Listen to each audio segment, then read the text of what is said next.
El otro tipo de problema que nos podemos plantear a partir de la situación de una cara sobre la esfera es determinar su índice de Miller conocidos los parámetros, que es el caso que tenemos planteado en rojo. En este caso pues se trata de un cristal cúbico, por tanto los tres parámetros cristalográficos son iguales. La cara está situada en esta posición y vamos a averiguar cuáles son sus índices de Miller, de qué cara se trata. De entrada ya sabemos que es una cara que va a cortar a los tres ejes por su parte negativa, es decir, al eje Y por su parte negativa, al eje X también, al eje Z también, puesto que la cara viene representada por un círculo y por tanto está en el hemisferio de abajo, en el hemisferio correspondiente a los ejes negativos. Es decir, que vamos a tener una cara que va a tener los tres índices de Miller negativos.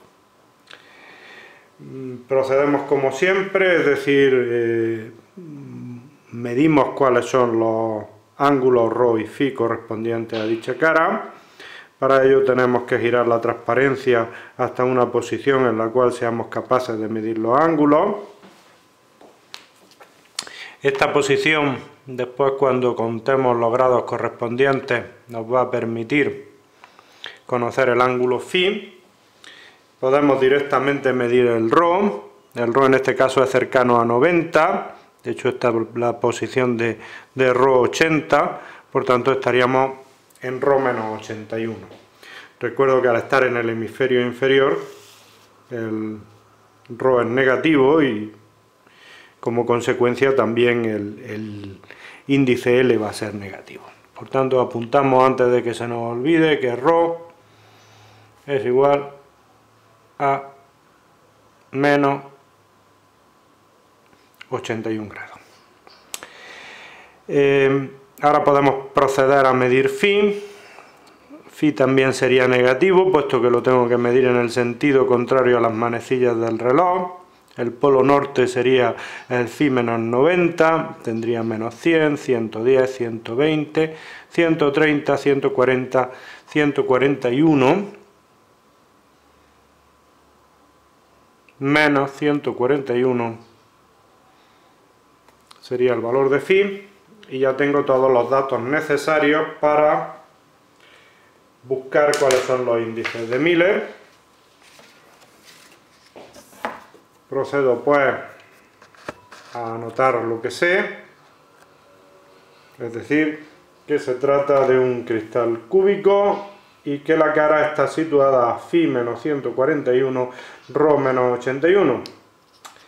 Con estos valores voy a poder ir a las fórmulas que ya hemos manejado en distintas ocasiones y en las cuales en este caso, puesto que de entrada así me lo especifica el problema, sé que se trata de las fórmulas del sistema cúbico. Conozco el valor de φ y el valor de ρ, por tanto puedo calcular la tangente de φ y la tangente de ρ y aplicando estas fórmulas ver cuáles son las relaciones entre los tres índices de Miller. Como finalmente entre las distintas posibilidades que darían estas relaciones tendría que elegir la de los índices de Miller más sencillos, pues esto terminaría de completarme la vía de solución del problema. Bien, ¿cómo nos manejamos en este caso? Puesto que voy a tener en realidad tres índices de Miller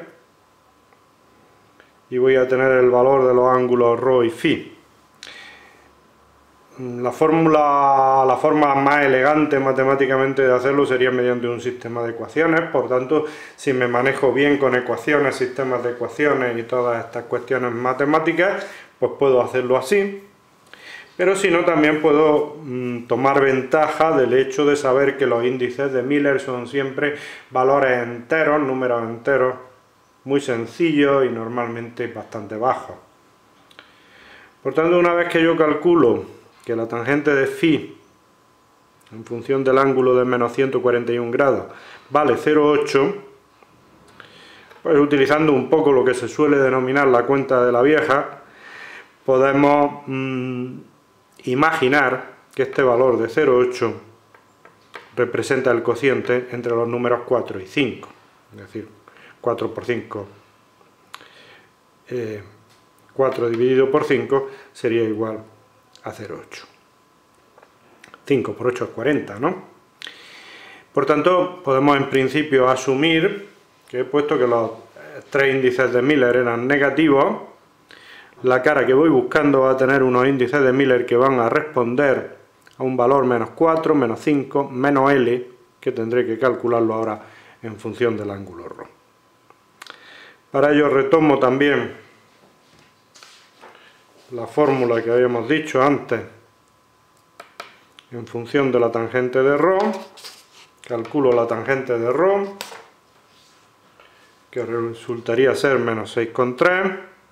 Escribo la fórmula, que tiene una raíz, como hemos visto. Pongo los valores de h y de k. En principio desconozco L, que es lo que voy buscando. Resuelvo este valor, que sería 16 más 25, por tanto raíz de 41. Y si calculo la raíz de 41, pues va a resultar que es un valor precisamente muy parecido a 6,3, ¿no? Es decir, me va a dar el resultado muy similar a 6,3. Por tanto, despejando L en esta fórmula, me quedaría raíz de 41, es decir, aproximadamente 6,3, dividido por menos 6,3, y por tanto, finalmente, el valor de L sería menos 1. Es decir, que la cara que voy buscando sería la de índices de Miller, menos 4, menos 5, menos 1. De esta forma, conocidos los parámetros, en este caso que se trata de un cristal cúbico, y medidos los ángulos a partir de la posición en la falsilla, yo puedo determinar cuáles son los índices de Miller de la cara.